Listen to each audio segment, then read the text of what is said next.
Muito bem. Muito bem. Então com a palavra, vou começar logo me apresentando. Professor Ronaldo, aqui da cidade de Tucuruí, na Amazônia, trabalho na educação básica, professor de filosofia.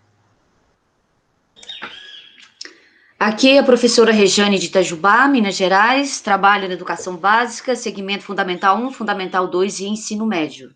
Prazer estar aqui.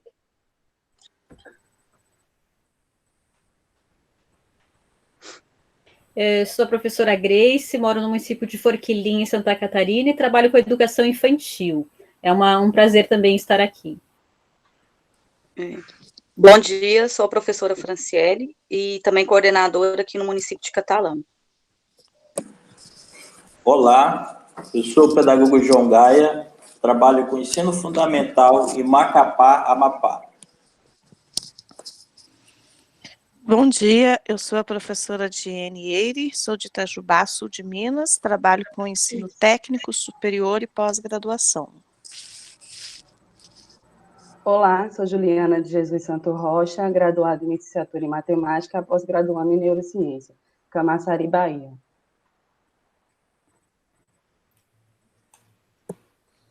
Bom dia. Desculpa, pode falar. Não, pode ir. Bom dia, sou o professor Ricardo, sou do Instituto Federal Goiano, trabalho com ensino médio técnico, superior e pós-graduação, trabalhando com biologia e diversidade.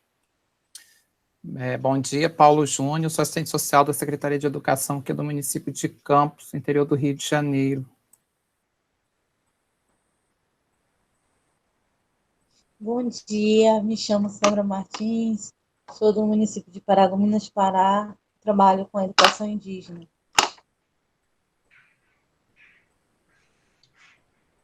Bom dia, eu sou a Viviane, sou doutoranda em Diversidade Cultural e Inclusão Social da Universidade Fevale, trabalho como psicopedagoga aqui na cidade de São Leopoldo, Rio Grande do Sul. Bom dia, sou o professor José Antônio, professor do Instituto Federal do Pará, campus Castanhal, trabalho com ensino técnico, ensino superior, e é uma satisfação estar com vocês aqui. Olá, meu nome é Michele, moro em Itajubá, Minas Gerais, educação infantil creche.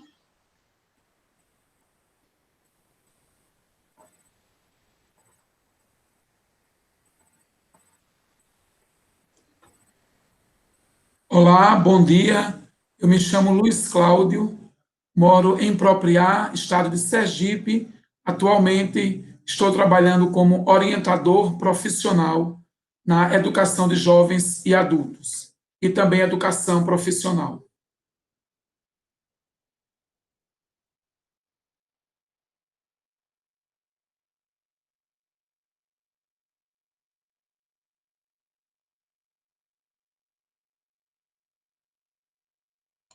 Professora Carolina, está nos escutando?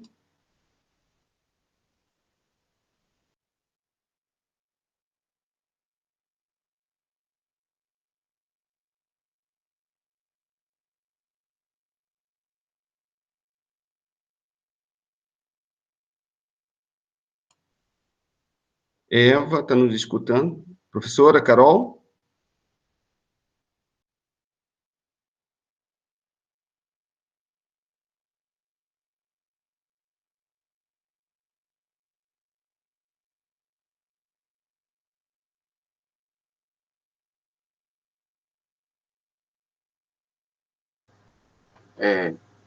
Pode se apresentando, Viviane. A professora Carol, a gente não está ouvindo ela, mas quem não se apresentou pode se apresentando, gente. Eu me apresentei antes, não sei se escutaram. Sim, Viviane. Michele. Sim, estão me ouvindo? Sim, estamos. Tá, eu sou a Viviane, sou doutoranda em Diversidade Cultural e Inclusão Social da Universidade Fevale, sou psicopedagoga e trabalho em São Leopoldo, Rio Grande do Sul.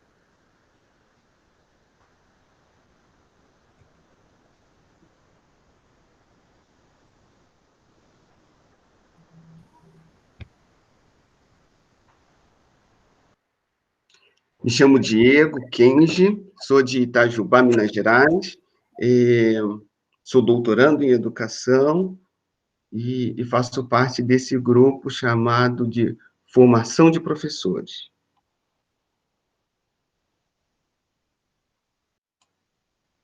Professora Carolina, está nos escutando? O seu áudio...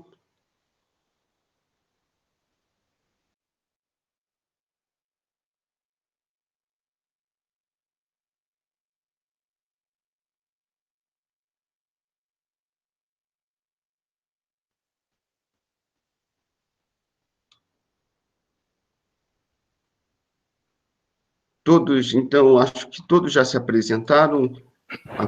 A professora Carol a gente não conseguiu. Professor Moran já está aqui na sala, professora Celi, sejam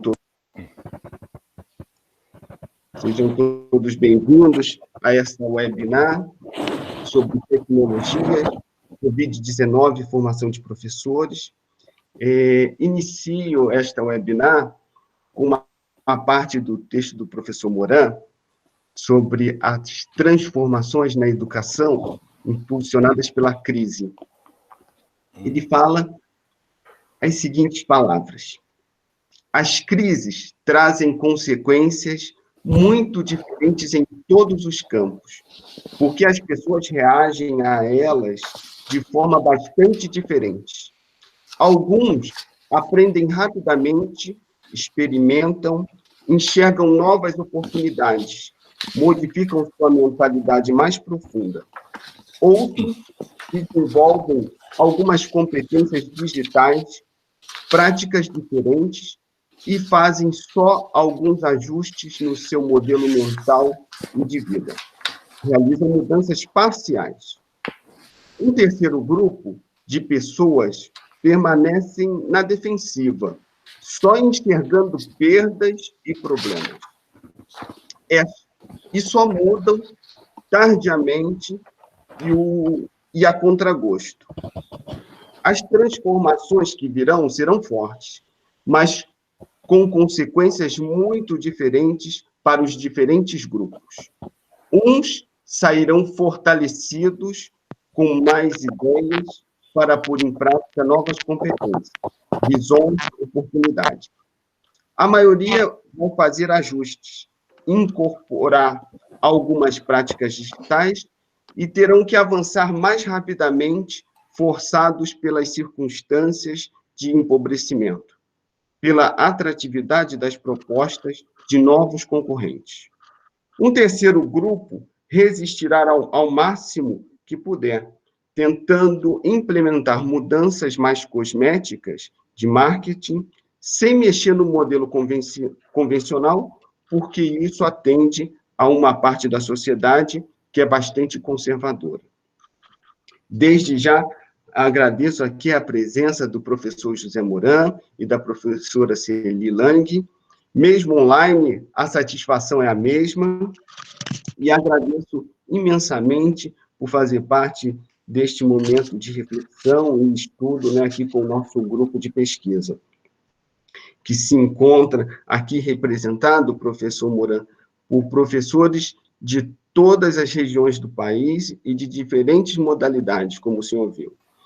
Contamos com 6 linhas de pesquisa sobre a formação de professores, né, com as temáticas As Faces da Educação, a educação infantil e anos iniciais, educação inclusiva, educação superior e educação profissional tecnológica, e educação para a diversidade, e a educação básica e educação de jovens e adultos. Agradeço a todos os professores que estão aqui nos ouvindo, e quero apresentar a professora doutora Celi Lang, né, que será nossa moderadora, nossa mediadora nesta manhã.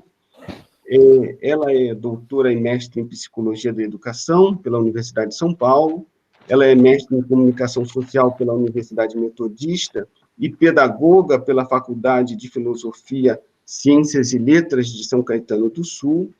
Ela é professora do MBA e do Programa de Mestrado do Centro Paula Souza. professora da MBA da Franklin Covey, Brasil, professora do MBA na Vital Smart, líder do grupo de pesquisa Ensino e Aprendizagem Organizacional, Educação Cooperativa e Aprendizagem Significativa. Publicou vários livros e artigos na área de aprendizagem organizacional, educação corporativa, métodos para aprendizagem ativa, liderança e gestão organizacional, inovação e desenvolvimento científico e gestão e desenvolvimento de ensino à distância. Com a palavra, a professora Celi Lang. Bom dia, professora. Bom dia, Diego. Bom dia, professor Moran. Bom dia a todos que se encontram aqui nessa live. É um prazer muito grande estar aqui com vocês. E a mim, professor Moran, coube apresentá-lo nesse primeiro momento. Professor Moran, que é muito querido, nosso querido lá da USP de tanto tempo, professor Moran, que foi um dos pioneiros do ensino à distância no Brasil, principalmente com a Escola do Futuro, né, professor? Sim. Então, pessoal, professor Dr. José Moran nasceu na Espanha e se naturalizou brasileiro. Ele é professor, pesquisador, designer de ecossistemas inovadores na educação, principalmente na educação com ênfase em valores, metodologias ativas, modelos híbridos e flexíveis. Na educação com ênfase em personalização, colaboração, avaliação formativa, envolvimento familiar e social. Ou seja, o professor Moran nos traz aqui uma visão completa dos ecossistemas que realmente envolvem a inovação na educação. O professor Moran foi professor na USP, é um dos fundadores do projeto Escola do Futuro, como eu falei, dos pioneiros do ensino à distância via internet no Brasil, implantou e gerenciou programas de ensino híbrido e de educação à distância. Suas ideias estão no blog Educação Transformadora da USP. Então, convido a todos a entrarem no blog do professor, a verificar o quanto o professor Moran tem contribuído para a nossa educação nacional, educação internacional, e para nós também sempre termos a oportunidade de aprendermos de forma inovadora, entendermos que como o Diego falou agora há pouco, num dos textos do professor Moran, nós estamos vivenciando novos tempos. Como serão nossos tempos, esses novos tempos? Então, professor Moran, seja muito bem-vindo a esse grupo, e a palavra é com o senhor nesse momento. Bom dia a todos, bom dia, Diego, Celi e toda a equipe. Se vocês me ouvem bem, sempre é bom checar no começo, está tudo bem? Eu ouço bem, professor, tá bom, eu estou ouvindo muito bem. Ok. Bom, primeiro, um prazer, eu não conhecia muito esse grupo, o Diego chamou, temos um grupo de pesquisa, tem várias, e eu disse, tá bom, vamos lá. Ver como é que é, e eu vejo que vocês estão assim, são um grupo bastante rico de experiências, de lugares, estamos falando do norte até o sul do país. Eu moro aqui no São Paulo, apesar de ter nascido fora, mas sempre vivi boa parte do meu tempo aqui no Brasil. E eu posso querer trocar ideias com vocês, que são pesquisadores, que estão mais na linha de frente, conversar sobre as questões que vocês percebem, algumas eu tento refletir assim, em alguns textos, nos debates. Eu venho tentando mudar primeiro minha prática. Há tempos que eu percebi que essa forma que a gente foi educado não fazia muito sentido, e vi que os alunos queriam outras coisas. Já há muito tempo, quando eu trabalhava em alguns momentos com jovens, com adolescentes, eles me questionavam. Estamos falando de 30, 40 anos atrás. E eu demorei para ir mudando, porque era meio assim, ia um pouco na rotina. E depois, nessa segunda parte, depois, assim, pouco que descobri, pouco esse mundo do digital, da internet, ainda bem simples, e quando fiz alguns momentos de aprendizagem híbrida, em um momento foi um período de uma greve que tivemos, docentes e funcionários da USP, e que eu estava fazendo uma experiência de ter aula uma semana sim, outra não, presencial, e como a greve durou uns 3 meses, foi um período em que decidimos continuar aprendendo online esses 3 meses, e foi aí que eu entrei no ensino à distância, na verdade um pouco pela necessidade de dar conta de como ensinar as pessoas quando não estamos fisicamente juntas, um pouco que muitos professores estão passando nesse período, que foram jogados, mas eu não fui jogado, eu fiz um acordo com os alunos, podemos continuar, vale a pena, e todos toparam, e foi muito rico. Então, eu vejo que uma parte dos educadores estão percebendo que tudo isso, que tem um lado muito trágico e doloroso, e muitas perdas, que é não termos o espaço físico da sala de aula e temos que fazer isso remotamente, está trazendo uma série também de desafios, de reflexões, de trocas. Muita gente, assim como vocês estão fazendo agora, se juntam para discutir, sem sair cada um do seu lugar.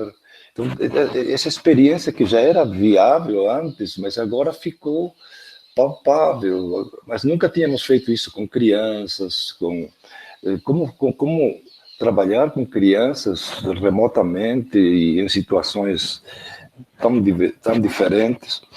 Então, o que o Diego, você resumiu naquele texto, é um pouco a minha percepção de observador, assim, do que eu vejo, que as pessoas comentam, do que sai publicado, do que eu, às vezes, converso nas diversas lives. Eu vejo, assim, grupos que estão tentando fazer o melhor possível, mesmo que nem concordem tanto com o digital. Tem muita gente que não gosta muito do digital, mas eles foram aprendendo primeiro a dar aula de forma um pouco tradicional, depois a colocar algumas metodologias um pouco mais ativas, envolver o aluno, aquelas coisas, e fazer que eles trabalhem com desafios, e a ideia de como combinar assim, a aprendizagem mais personalizada com a entre pares e grupos, e a aprendizagem por tutoria e mentoria. Então, tem grupos que estão avançando, assim como vocês estão refletindo, pesquisando, trocando ideias.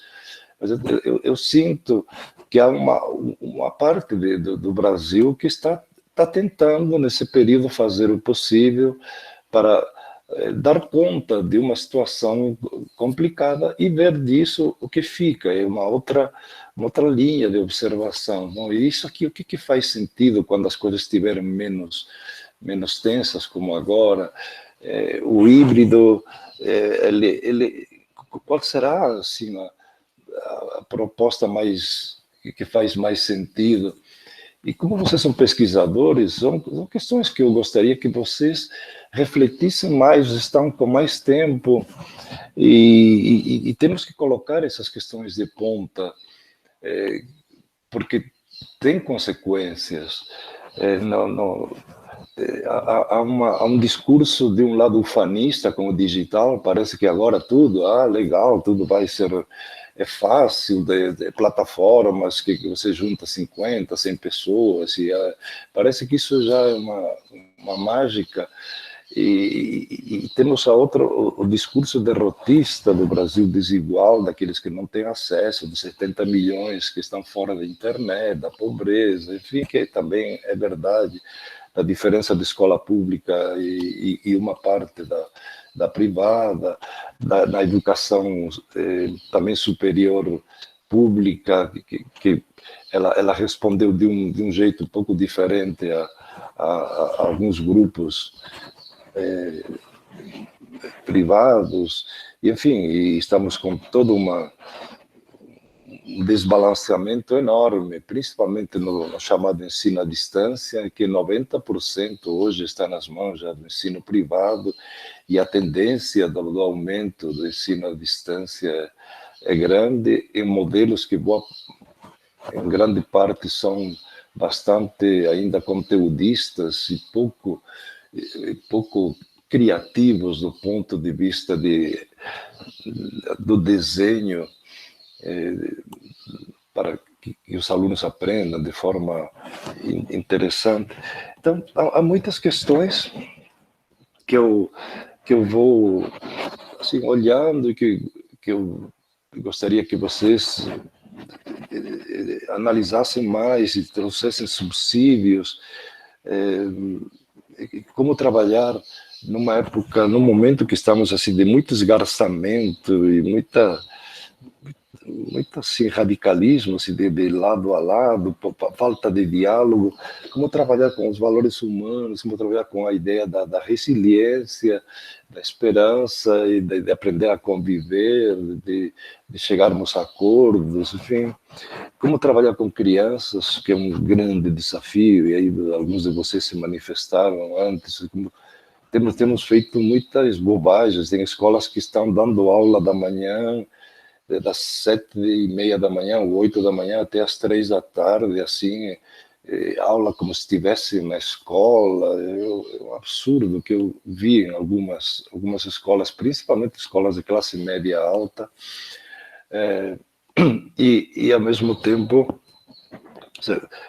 enfim, temos muitas coisas para pesquisar. O que disso faz sentido daqui para frente? O que assim como em outras áreas estão se replanejando, quanto grandes empresas estão repensando o híbrido também no modelo home office, uma parte do tempo que antes você ia para um escritório ou para uma empresa, você poderá trabalhar de casa se você estiver conectado, trabalhando juntos. Enfim, é a mesma coisa na educação.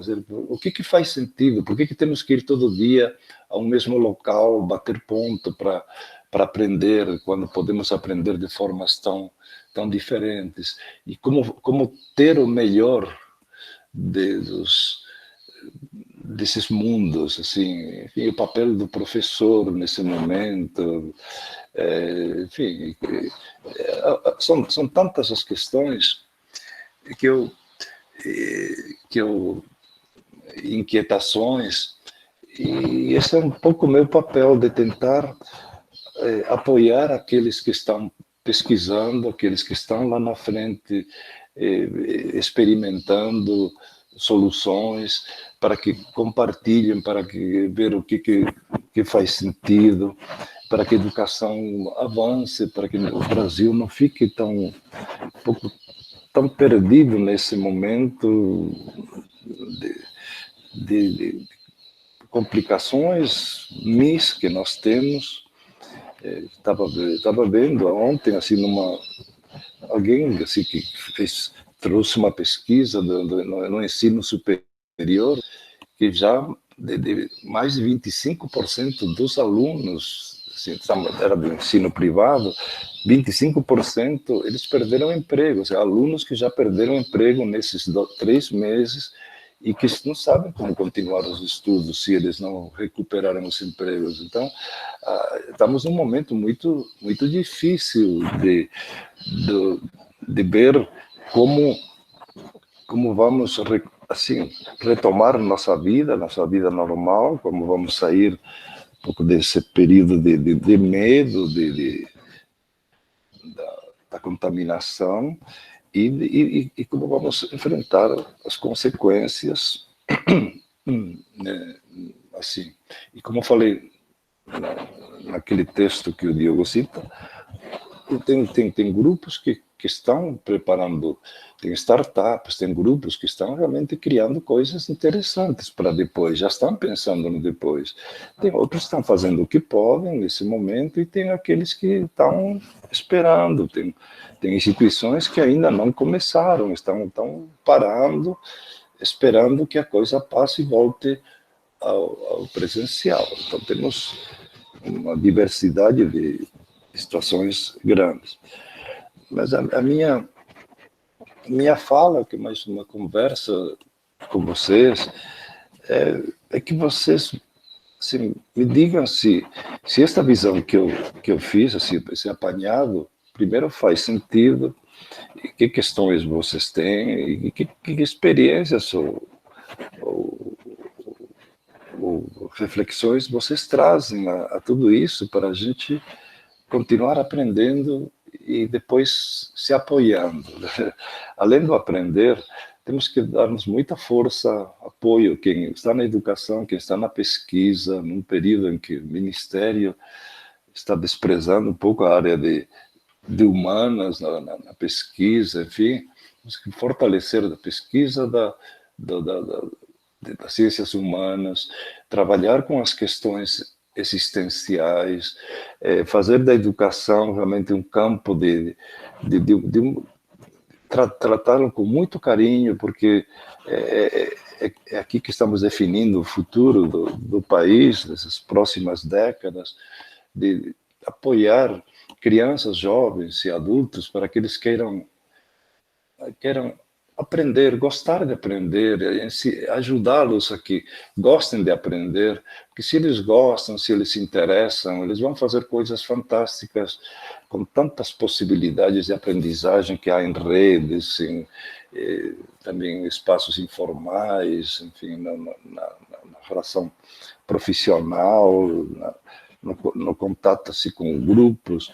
Então, esse nosso papel de educadores é cada vez mais relevante num país em que ele não valoriza seus professores de verdade, não os apoia, e é deles, de nós, que virá a orientação para poder preparar todo este mundo para esses desafios enormes que temos nessas próximas décadas, que o próprio Harari nos mostra naqueles Homo Sapiens, e agora nas 21 lições para o século XXI.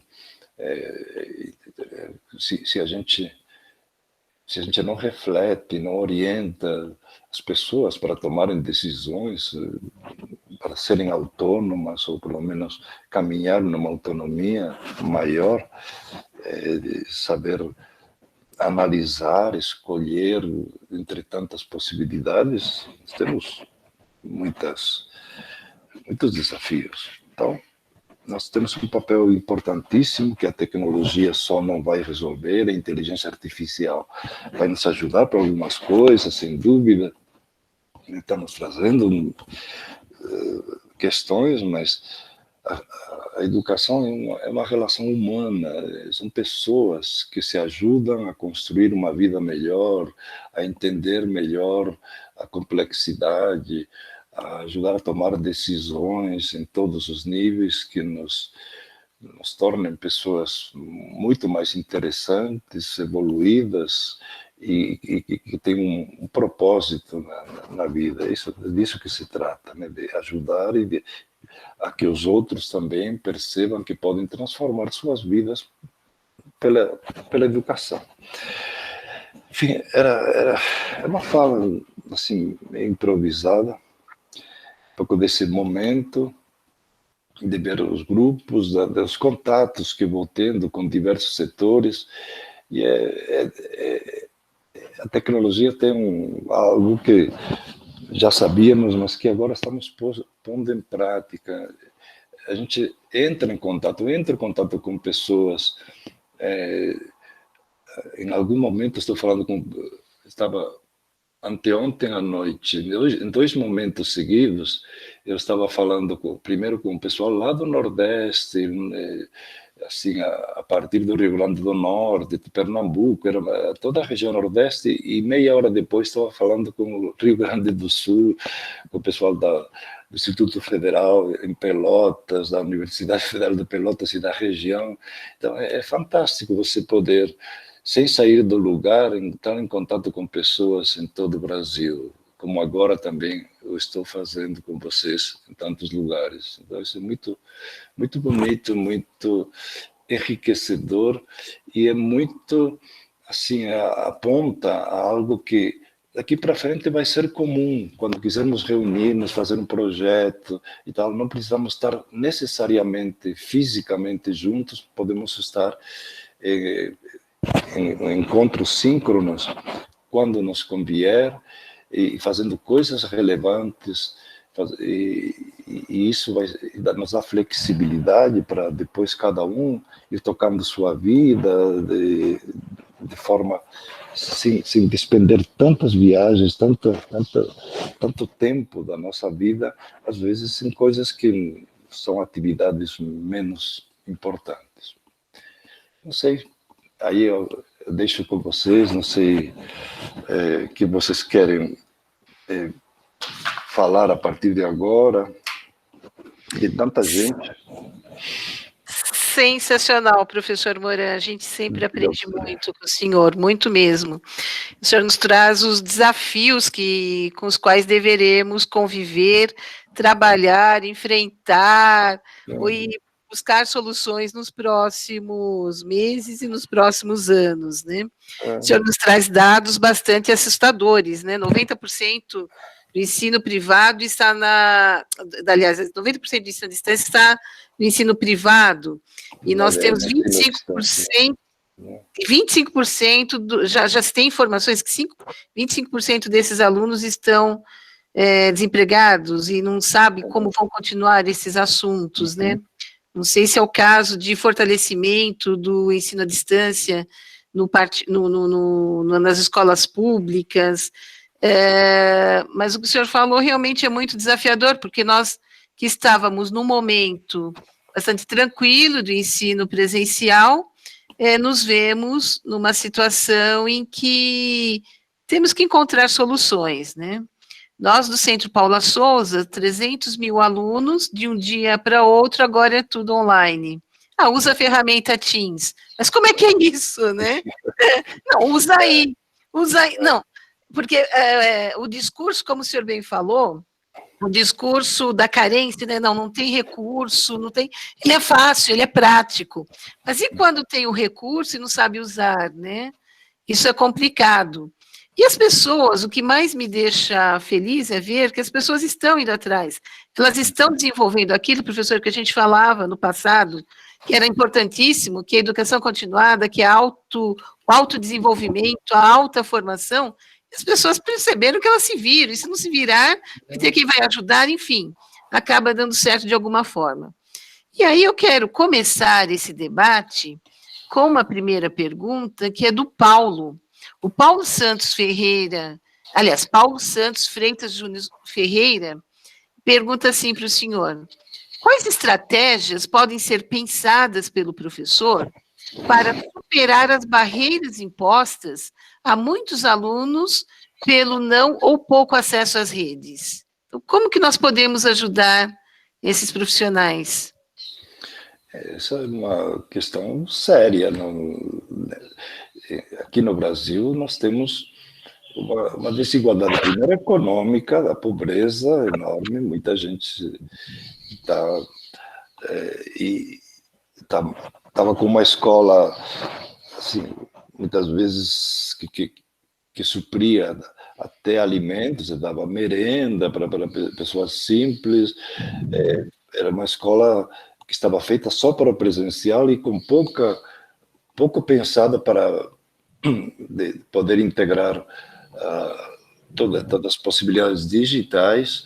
Houve bastantes campanhas assim nos últimos anos para ter uma infraestrutura boa, que as escolas tivessem banda larga, que enfim, que chegou 10, 15 anos atrás se falava de um computador para cada aluno, uma série de coisas, mas tudo isso, como no Brasil, assim, os planos mudam de acordo com cada governo, e a gente não fez realmente uma boa uma política de inclusão digital, de formação também das competências digitais. Tem muita gente que está longe, assim, professores, docentes, e não é só no interior do São, não. Você entra nas capitais, aqui onde eu estou, em São Paulo, você tem tudo. Tem gente que tem acesso bom e tem gente que é uma tragédia. Então, como fazer? Primeiro, tem que conhecer a realidade. Cada Centro Paula Souza, imagino, você tem que mapear, mas deve ter mapeado, enfim, quem tem esse acesso, quem não tem, e que estratégias tem. Então, eu já vi, assim, desde acordos com secretarias, municípios e acordos com operadoras para poder que os alunos possam usar alguns recursos assim, do celular, do computador, curso subsidiado ou gratuito para determinadas funções.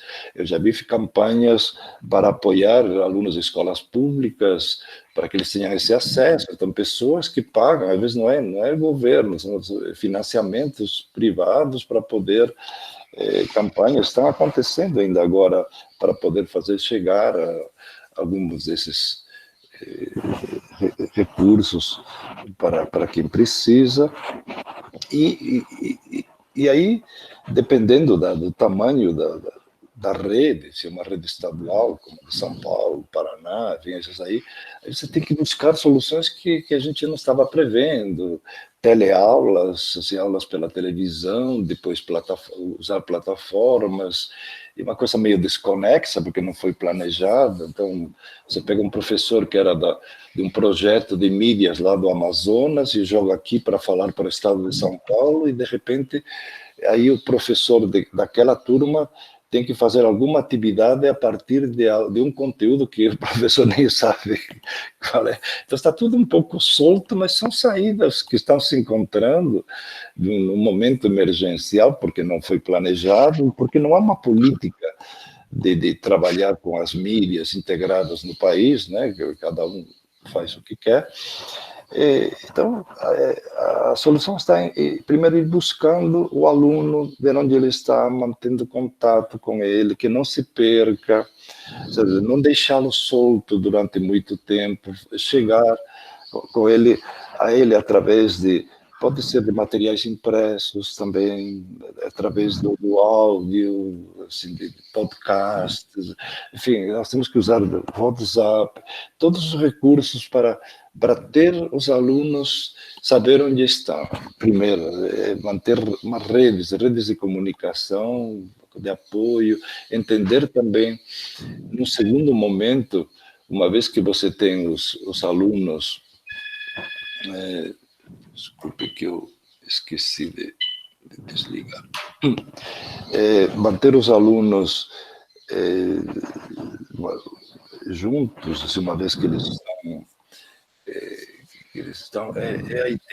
É algo que eu vi fazer com alguns professores, relatos de professores, perguntando primeiro para os alunos como é que eles estão, em que condições estão vivendo, se eles têm espaço para estudar, se eles têm condições, como estão de ânimo também, se tiveram perdas econômicas, perdas de parentes, né, nesse período, porque na periferia a situação hoje, pelo menos aqui em São Paulo, onde eu estou, não é muito tranquila. A maior parte dos casos que estamos tendo de coronavírus e tal, está na periferia. Começou pela classe média que viajava e hoje está contaminando mais os bairros. Então, a gente tem que estar partindo das situações concretas. Então, eu vi uma professora que perguntava para os alunos como que foi, como vocês passaram ontem e tal. Havia um tempo de compartilhamento, assim, numa plataforma como esta, mas depois, então, ela trazia o desafio do dia, a questão que eles iriam pesquisar, e era uma coisa assim, ela trazia uma questão que envolvia algo de pesquisa, que fosse possível, e fazer um pequeno desafio em casa, nas condições que era possível, e depois cada um postava o que tinha feito com esse desafio, se era escrever, se era entrevistar alguém, se era fazer um prato, os desafios mudam cada dia, mas isso era postado, cada um mandava como era possível, tirando uma foto no celular, e ela criava um espaço, um mural digital, no Padlet, assim, e compartilhavam os resultados desse desafio, e aí comentavam, havia um momento síncrono, quem podia participar, e comentavam o que cada um tinha feito. Então, eu tenho visto coisas assim, simples, mas bem interessantes, onde os professores saíram de falar muito, gravaram algumas videoaulas, colocaram alguns materiais, aula invertida, e trabalharam muito com desafios vivenciais e muita comunicação vivencial. Então, o caminho é um pouco por aí, de uma escola acolhedora, de professores que se interessam pelos alunos, que tentam adaptar-se a essa diversidade, e ao mesmo tempo sabendo que a gente não alcança todos, que sempre se nos escapam alguns. Tem uma parte dos alunos que estão um pouco aí fora do alcance, apesar de a gente estar interessado, e isso sempre nos preocupa. Assim como quando estamos no presencial, tem alunos que parece que estão presentes, mas não estão tão longe. A mesma coisa agora. Não sei se eu respondi, Celi, mas é desafiador como chegar a todos num país desigual. Sem dúvida, professor, realmente é muito complexo mesmo esse momento, né? E dar dicas, falar de estratégias acaba sendo menos regra e mais a criatividade de cada um diante do conhecimento da própria realidade, né? E nesse sentido, eu gostaria de chamar o professor Diego para falar rapidamente para a gente. Professor Diego, como que vocês estão trabalhando nesse momento junto à Fundação Bradesco? Como que tem sido feito o trabalho com sua equipe diante destas novas necessidades? Professora Celi, está me escutando? Sim. Estou sim, Diego. Então, nossas escolas, né, que são espalhadas em todos os estados, ela tem trabalhado com o Webex, e com isso que o professor Moran mesmo falou, né? Abrindo o acesso através das operadoras, a Fundação abriu, por meio de uma operadora, o acesso não só ao portal da escola, mas também o acesso via Webex para todos os alunos. Então, os nossos alunos têm o acesso gratuito ao portal e o acesso das aulas via Webex. Nós tivemos alguns problemas, algumas dificuldades em relação a ter um celular, a ter um computador, e a própria escola contribuiu, ajudou, emprestou celular, emprestou alguns equipamentos necessários para o aluno fazer as suas aulas. O nosso objetivo foi alcançar todos os alunos, né? E isso eu acho que está sendo feito, ao menos aqui na nossa unidade. Nossa, muito bom, professor Diego, muito bacana saber como que as pessoas estão realmente buscando estas saídas, né? Professor Moran, nós temos aqui mais uma participação do Paulo Santos Freitas, perguntando o que o senhor acha sobre a responsabilização do professor em dar conta desse contexto. Que atribuições nós estamos trazendo para os professores, né? É um período um pouco excepcional no sentido de que todos estamos tentando contribuir e fazendo coisas que às vezes não estávamos nem preparados, nem imaginávamos que estaríamos fazendo. Então, eu tenho visto professores que têm chamado os pais para entregarem roteiros, e que vão, às vezes, mesmo com todo esse perigo, às vezes visitam, em alguns lugares, visitam as famílias, conversam com eles para ver onde a circunstância em que está cada aluno. Então, às vezes é um papel quase de assistente social, não é nosso papel assim principal, mas numa crise é como numa guerra, você tem que fazer muitas coisas, assim, como quem fica em casa, eu estou fazendo papéis que eu não imaginava, sei lá, eu aprendi, fora ajudar em casa, a varrer, não é que não sabia fazer, mas não estava fazendo isso no dia a dia, então, ajudar em casa, porque há mais tarefas que eu tinha que fazer. Ajudei a pintar cabelo da minha mulher, são habilidades que eu nunca imaginei que iria desenvolver, mas o que significa que, como seres humanos, nós adaptamos às necessidades que estamos tendo. Então, não podemos confundir esse momento como se fosse já daqui para frente tudo vai ser assim. Estamos tentando minimizar o impacto, o mundo inteiro está tentando fazer isso. Mas, ao mesmo tempo, isso também nos trouxe a percepção de, caramba, qual é meu papel daqui para frente? Por que eu tenho que explicar tanto as coisas? A pergunta, por que eu tenho que passar tanto tempo no PowerPoint? Será que isso aí é útil para o aluno? Então, há uma série de questões que, para alguns de nós, são óbvias, mas para muitos não eram. Será que eu não posso mudar a forma de ensinar? Eu posso pôr aqui alguns materiais e que o aluno trabalhe isso no seu tempo e depois fazermos nos momentos síncronos, fazendo coisas diferentes do que só ouvir o professor. E creio que isso traz uma percepção maior, não digo de todos, mas de uma parte dos educadores, que o nosso papel é um papel muito assim, relevante como orientadores, como mentores, como pessoas que inspiram, e não simplesmente como papagaios que repetem o que está no texto, no livro. O aluno, depois que sabe escrever, aí você tem que trazer desafios para o aluno, grandes questões, para que ele vá atrás, para que ele se perceba que ele pode fazer muita coisa por ele mesmo.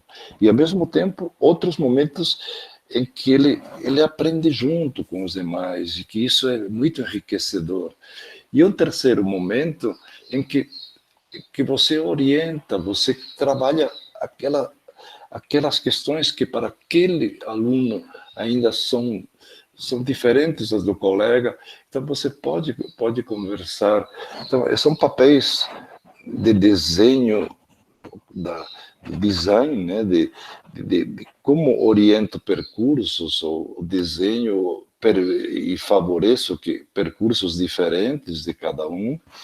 Isso não é só o papel do professor, mas também da escola, que tem que pensar no currículo assim, um currículo mais flexível, um pouco mais personalizado, extremamente também colocado em mão na massa e reflexão, o fazer e o refletir sobre o fazer, tornar visível o que aprende no fazer, e criar espaços de tutoria e de mentoria. São novos desenhos que fazem sentido e que a gente percebe que, com todas as possibilidades que temos hoje de encontros e de acesso para uma boa parte, nos obrigam a redesenhar o conceito da escola só como um espaço fixo e quadradinho de sala de aula, uma escola aberta para o mundo, uma escola flexível,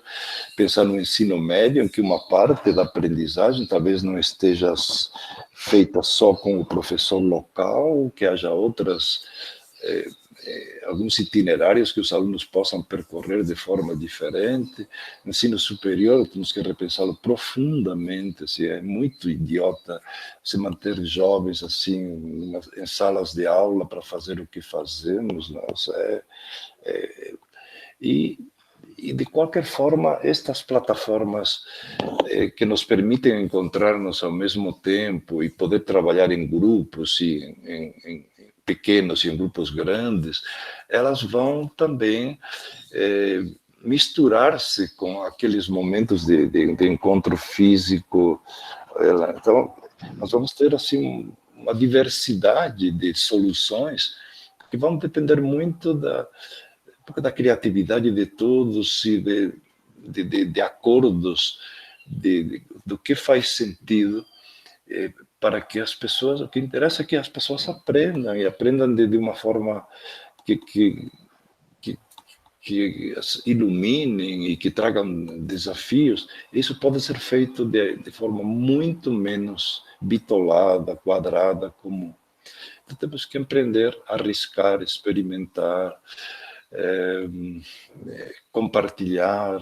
Estamos numa época de muito compartilhamento também de experiências, dizer, olha, eu faço assim, eu descobri tal plataforma, eu usei tal aplicativo, estou usando tal dinâmica ou metodologia e está dando certo. Aí, a partir da gamificação, eu criei uma série de... estou avaliando, sei lá, usando alguns aplicativos, sei lá, como Kahoot e outros. Então, cada um usa inúmeras, vai descobrindo como se fosse uma caixa de Pandora. Opa, aqui tem uma coisa legal que eu não sabia. E há uma certa efervescência no meio dessa crise de busca de saídas para atender ao que é possível. E, ao mesmo tempo, uma certa... sabemos que não conseguimos... É um pouco como um médico, que ele tenta atender a todos e às vezes faltam recursos, e se desespera porque não consegue salvar a todo mundo, porque sabe que teria que fazer um exame aqui nesse momento de ressonância, mas não tem equipamento, sabe que teria que entubar, e ele usa o que é possível, ele dá uma aspirina para algo assim para acalmar quando tinha que fazer algo muito mais. Então, nós estamos fazendo um pouco o que nos é possível, mas é interessante olhar o horizonte, para onde vamos. Nós vamos assim para redefinir, reorganizar, repensar todas essas formas que nós usamos para ensinar desde pequenos até ao longo da vida. Nós podemos fazê-lo de forma muito mais interessante, muito mais lúdica e, ao mesmo tempo, muito mais profunda. Porque depende de termos pessoas também, elas têm que ser, nós temos que ser interessantes, pessoas que aprendem, pessoas que vão construindo em si mesmos também esse processo rico de gostar de aprender. E isso é decisivo depois para a relação pedagógica. Perder o medo de errar, perder o medo de que algo não vai dar certo. Meu Deus, se fizer esse projeto, meus pais vão me criticar, os meus colegas, meu gestor. Temos que, tanto gestores como docentes, estudantes e famílias, temos que entender, não dá mais. Nós queremos que esses alunos tenham futuro, nós queremos que eles tenham chances de fazer coisas interessantes. Eu lembro que eu tenho 2 filhos já grandes, eu dizia para eles, estou tentando preparar vocês para o mundo. E veja, eles estão no mundo hoje. Um está lá na Califórnia, outro está lá em Barcelona, um casal que eu tenho. estão cada um desenvolvendo seus projetos. Isso é educar, é preparar para um futuro que eles depois vão escolher e vão tentar fazer o melhor, mas eles buscam alternativas, então você oferecer a possibilidade de criar alternativas. Para isso que a gente tem que fazer toda esse desenho de uma educação muito ativa, muito proativa, muito assim, de escuta atenta também desses alunos, e que eles sejam mais protagonistas, que eles sejam coautores, que sejam pesquisadores junto com a gente, que não sejam somente executores de tarefas. Então, é uma mudança de cultura enorme, que custa, sabemos que demora, mas que faz todo sentido. Já faz muito tempo, mas muito mais agora. Uhum. Professor Moran, muito, muito interessante. E, juntamente com o que o senhor falou, eu trago as contribuições da Grace, de Santa Catarina, onde a Grace trabalha com educação infantil, e ela nos diz que este é um momento de mostrar empatia com as famílias. Eu já emendo com o que o José Antônio fala, que existe toda uma preocupação sobre como lidar com a resistência dos professores, porque muitas vezes a instituição tem as tecnologias disponíveis, colocam ali essas tecnologias à disposição do professor, mas muitas vezes o professor é resistente, ele muitas vezes não quer fazer o novo, não quer aprender. E aí também já emendo no que a Carolina falou, que nós sabemos que o futuro é o virtual, está aí, as tecnologias estão aí, mas nós temos também que nos preocupar com a questão da precarização. Será que a disponibilidade da tecnologia também não poderá trazer a precarização de produto, da forma como o ensino é ministrado, né? E aí, além de tudo, a Carolina contribui dizendo que precisamos nos preocupar com as questões trabalhistas também, porque o professor deixa de assumir somente as responsabilidades de ensino-aprendizagem no processo presencial para ir para o virtual, né? São muitas questões que vocês colocam aí.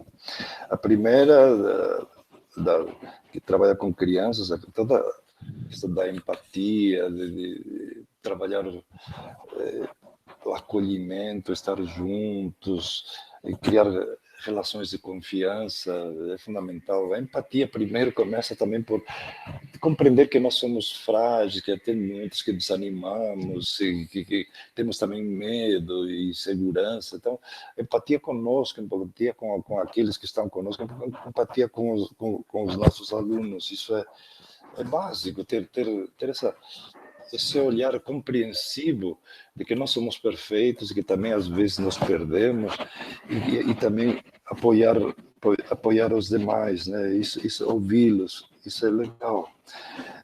Há uma segunda dimensão que vocês apontam, que da resistência, e que há muitos anos que a gente sabe dessa tensão entre aqueles que já perceberam que vale a pena experimentar e vão tentando dominar um pouquinho todo esse mundo digital, sem fazer disso um mantra, mas que isso traz algumas contribuições, e nós sabemos que para muitos o digital é um horror.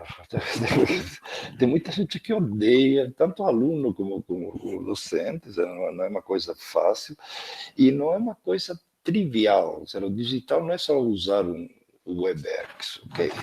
Você até se adapta, ok? Mas é toda uma uma outra forma de fazer. O digital quebra um pouco tudo. Pode quebrar, mas você quebra assim esse discurso meio único, fechado. O digital te permite, você fala uma coisa, vai o aluno checa e já te contrapõe, a checagem em tempo real, trazer pontos de vista muito divergentes, assim, e ter que fazer escolhas. O digital significa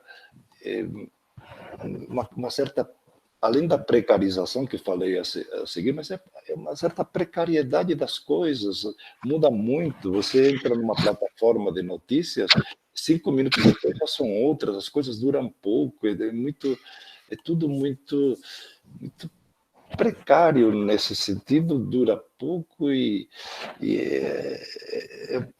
é um pouco todo aquele fluido, todo aquilo lá do mundo VUCA, né, que é volátil, e isso é um pouco duro de aceitar para muita gente. Assim, gostaria que as coisas fossem mais sólidas, tudo mais previsível. Então, o digital desarranja um pouco todo esse modelo mental em que nós fomos educados, e também ele exige do docente uma abertura e mostrar-se frágil em relação ao outro, que é diferente do modelo tradicional. No modelo tradicional, você planeja e executa aquilo que previu e o aluno se adapta. Se você traz o digital, significa, assim, no sentido amplo, você coloca uma proposta para o aluno e o aluno poderá fazê-la de formas muito diferentes. Então, ele altera teu projeto inicial, o aluno traz contribuições e ele vai trazer umas soluções que você tem que perguntar como você fez, que tipo de ferramenta você usou que eu não conheço, me explica como, e isso mostra fragilidade. Então, muitos professores não se permitem ser frágeis, mostrar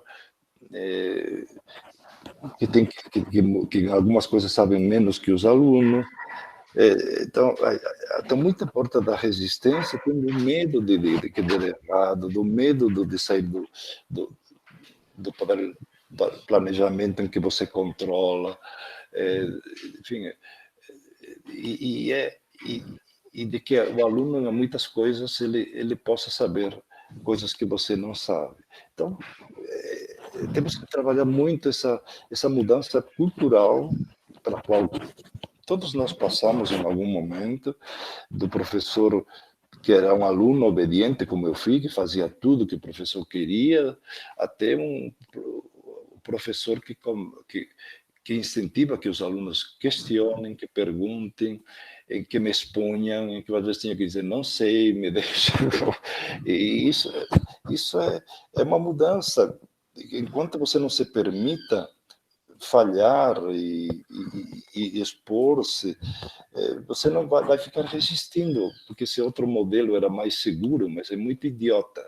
Então, temos que mostrar às pessoas que isso não faz sentido, realmente. E mostrar na prática, e mostrar assim como os alunos se empolgam quando eles participam, são corresponsáveis, quando você negocia com eles. Então, a mudança na postura dos alunos é muito diferente de que quando a gente dá tudo pronto para eles. A terceira questão, assim, que vocês colocaram do virtual, bom, tudo no virtual aumenta, vai ser mais forte, não é tudo na vida vai ser tudo uma mistura. A gente está aqui, estou aqui, eu converso com alguém aqui ao meu lado, vou no celular, nós estamos misturando sempre tudo, mas vai ter uma importância grande, assim, o 5G, a realidade virtual aumentada, enfim, cenários muito mais hipersensoriais, enfim, há muitas coisas que vêm aí, sem dúvida, eles trazem uma série de desafios para a nossa docência. Nossa questão de tempo presencial e online muda, e estamos numa fase ainda frágil de como isso se define do ponto de vista profissional, mas é algo que primeiro temos que estar atentos que vai ser comum, como eu vejo. Eu vou dar um exemplo do meu filho, que trabalha lá no Facebook, lá na Califórnia, perto de São Francisco. Ele é um dos diretores de criação e tal, e ele me disse, desde fevereiro eles estão trabalhando de casa e em reuniões o tempo todo, ele faz reuniões com pessoas do mundo inteiro e tal, só vão voltar para o escritório, vamos dizer assim, no mínimo em janeiro do ano que vem, mas eles vão voltar já, estão discutindo modelos híbridos de trabalho, como eu falei antes. Quer dizer, mas eu antes eu ia 8 horas, eu ia no local, depois parava e voltava para casa. Esse modelo ele vai se quebrar. E vai precisar de ajustes do ponto de vista legal, do ponto de vista de contratação, enfim, do que é hora-aula. Então, nosso modelo ainda de contratação, ele é inadequado e realmente, nesse momento, o professor trabalha muito mais do que o tempo estipulado. Então, há um tempo de investimento do nossa energia, primeiro em dominar o digital, as possibilidades, em atender aos alunos por vários canais, tudo isso toma muito mais tempo do que aquele que está previsto num contrato que é hora-aula. Então, há uma certa desigualdade e isso é algo que sempre, primeiro vem um pouco as práticas e depois a legislação vai tentar acertar tudo isso. Estamos num momento de desequilíbrio, o professor está trabalhando mais, está se desgastando mais, está estressado, o professor também, com tudo isso, essa pandemia longa, mas estamos todos, os alunos também estão. O problema está na outra visão da educação como empreendimento econômico, onde muitos se aproveitam disso, da concorrência grande de docentes, do uso de tecnologias para contratar com custo mais baixo, demitir os melhores professores que custam mais caro, enfim, há uma outra lógica e econômica que muitos estão aproveitando, e isso também é real. Também tem instituições que estão baixando custos à custa do professor. Eu acho que é um tiro no pé das instituições você demitir bons profissionais para contratar pessoas que custam menos. Mas isso é real em uma parte os modelos que eu vejo, por exemplo, no ensino superior sendo desenhados são modelos de custo mais baixo, então os professores terão menos horas-aula no total, porque e ao mesmo tempo que trabalhar em modelos flexíveis, mas também os alunos vão ter uma série de ferramentas também.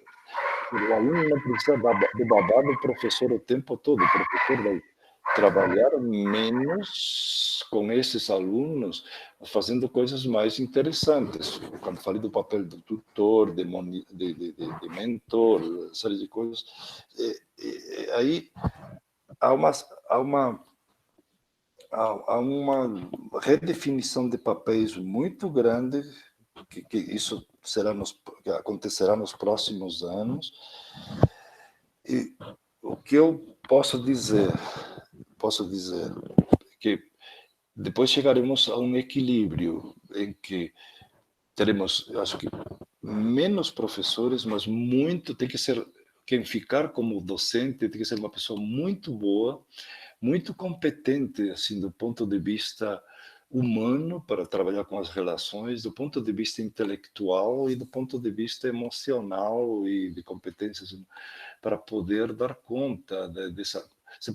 Quando falamos de híbrido, significa flexibilidade. Se você não é flexível, se você é um cara rígido, você não vai dar certo. Você não vai trabalhar. Então, tirando assim que chamaria educação de crianças, que trabalha com crianças, que precisa estar junto o tempo todo e realmente interagir, e que as crianças trabalhem juntas, à medida que a criança cresce, você tem que trabalhar com modelos menos, assim, só de estar junto, você tem que trabalhar modelos mais híbridos e flexíveis, e à medida que vai para o superior e tal, os modelos vão mudar muito, muito. Então, num primeiro momento haverá uma precarização, mas as instituições que permanecerão, e muitas vão fechar, e se prevê que haja centenas de pequenas faculdades que vão fechar nesses próximos anos. Então, não pensem que é um cenário muito tranquilo do ponto de vista de sobrevivência. E escolas também pequenas, muitas não vão aguentar, mas as que ficarem, as boas, elas não vão precarizar, eles vão ajustar, mas os professores que são bons, aqueles que têm todo este domínio tanto das metodologias como das tecnologias e da competência intelectual, esses são os que vão ter chance. Então, aprender a ensinar ativamente, usar todas a riqueza do digital e desenvolver também as competências humanas, isso é decisivo. A criatividade, o empreendedorismo vai ser decisivo daqui para frente, porque a outra parte, aquilo que de alguma forma pode ser previsível, pode ser customizado, a tecnologia vai fazer. Conteúdo que você precisa estudar para cada coisa, você vai ter materiais já fantásticos, aulas que outros fizeram, enfim, no YouTube você tem, eu quero aprender qualquer coisa, receita de não sei o que, você já tem um monte de gente que te ensina. Então, estes professores que vão permanecer são professores mentores, orientadores, são pessoas, mentes abertas, com os quais a gente vai interagir. Então, aquele professor que dava aula, entre aspas, ele não vai ser tão necessário nesses próximos anos. Então, há uma reorganização da educação forte. E alguns empresários vão ver isso só do ponto de vista de fazer educação à distância a R$50, 150, aquela coisa de produto barato, que é uma visão míope. Alguns também vão demitir e contratar, é uma visão míope. A educação precisa de grandes educadores e gestores, mas os que fizerem isso bem feito, e eu estou vendo alguns grupos que estão fazendo uma reorganização de modelos, está vendo o Grupo Animas, grupos grandes, estão redesenhando seus modelos assim de forma muito interessante, modelos híbridos, com muita ênfase no projeto de vida do aluno e tal, e projeto esses vão ter uma grande importância aqui nos próximos anos. Então, é um cenário complexo, demorado. O Brasil é muito desigual, mas os bons profissionais vão ter um grande campo. A educação é o campo que mais vai empregar bons profissionais para a educação continuada, a educação mais personalizada, tanto do ponto de vista de criação de conteúdo, de tutoria, de mentoria, de novos projetos. Você vai ter uma gama de possibilidades de empreender na educação enorme para os bons. Então, é por aí que eu vejo, fazendo uma pequena síntese de um cenário complexo profissional. Eu tenho esperança na educação, assim, de que ele trabalhe com pessoas assim que realmente tenham uma grande visão, e que eles são os que marquem esse nosso futuro. Professor Moran, o senhor nos faz pensar muito, refletir muito sobre a nossa realidade, o nosso papel nesse momento, e eu acho que nós temos aí material suficiente para refletirmos no mínimo um mês, e olha lá. Então, eu gostaria de passar a palavra para o professor Diego para fazer suas considerações nesse respeito, professor. É verdade, passou o tempo, eu falo demais, eu tenho daqui a uns minutos uma aula online de um curso que eu dou sobre metodologias, então às 10h30 vou entrar numa outra, com os alunos, e conversar sobre os projetos que estão desenvolvendo. É um curso bem interessante que eu já venho fazendo há uns 5 anos com a professora Dénia Falcão, lá de Florianópolis. A gente faz um curso online muito dinâmico e tal, dentro desta linha. Eu tenho que voltar para lá. Desculpas que eu tenho que ir me preparando para o outro momento.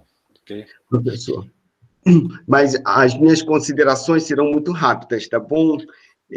Gostaria mesmo de falar sobre o seu blog. Olha, gente, é isso mesmo que o professor falou, sobre pensar grande na educação. Tem um texto lá muito gostoso para fazer uma reflexão, para ler sobre uma educação mais ousada, que traz desafios, que sai da previsibilidade e dos modelos engessados. Então, pessoal, já coloquei aqui no chat o link de acesso ao blog do professor.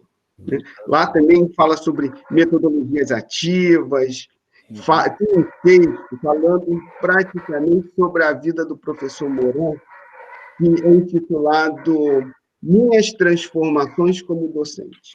Muito bonito o texto, muito rico, né, em experiências, em práticas. Nós também, lá nesse blog, também fala sobre a educação do futuro, sobre a prática da mentoria.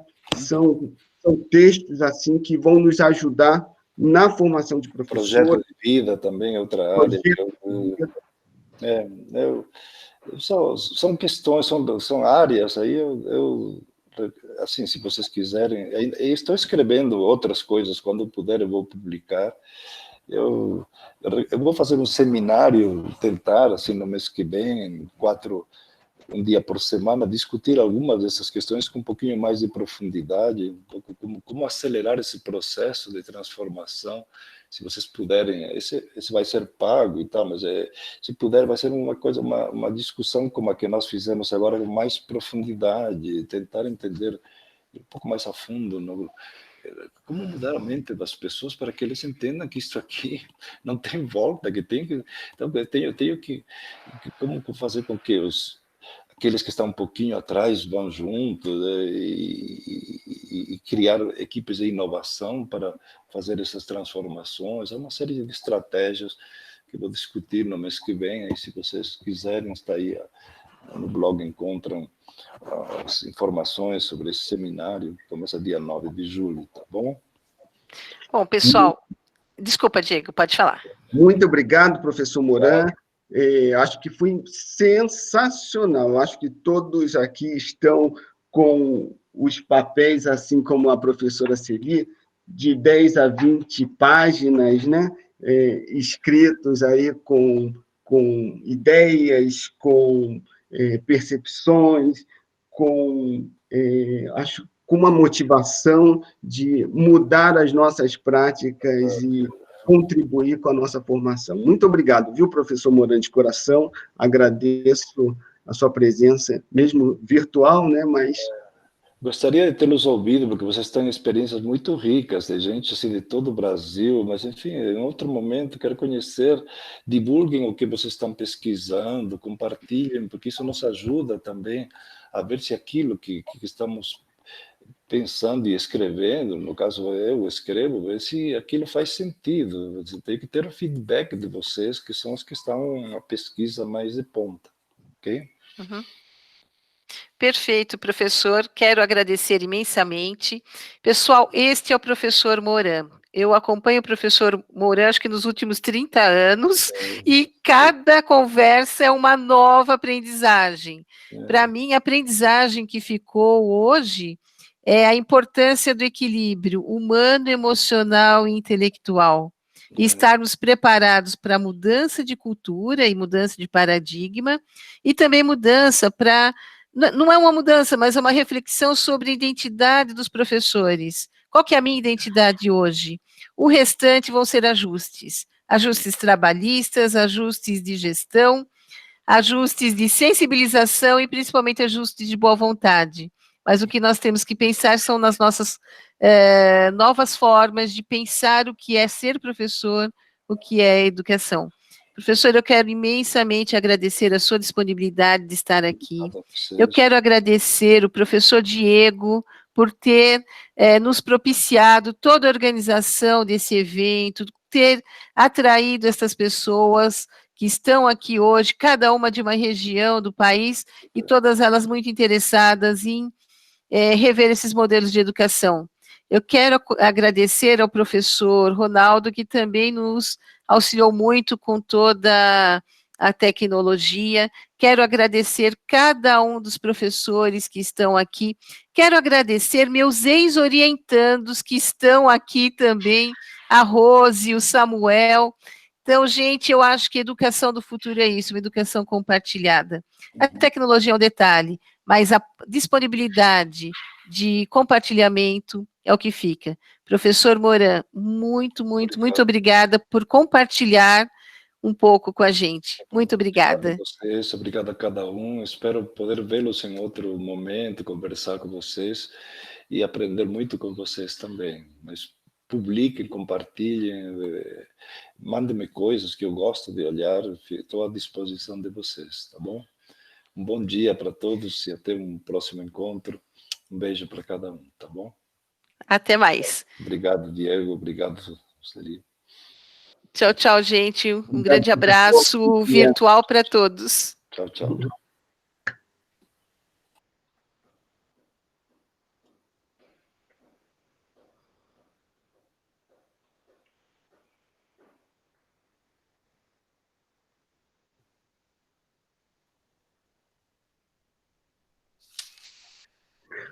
Ótimo, pessoal. Muito bom, viu?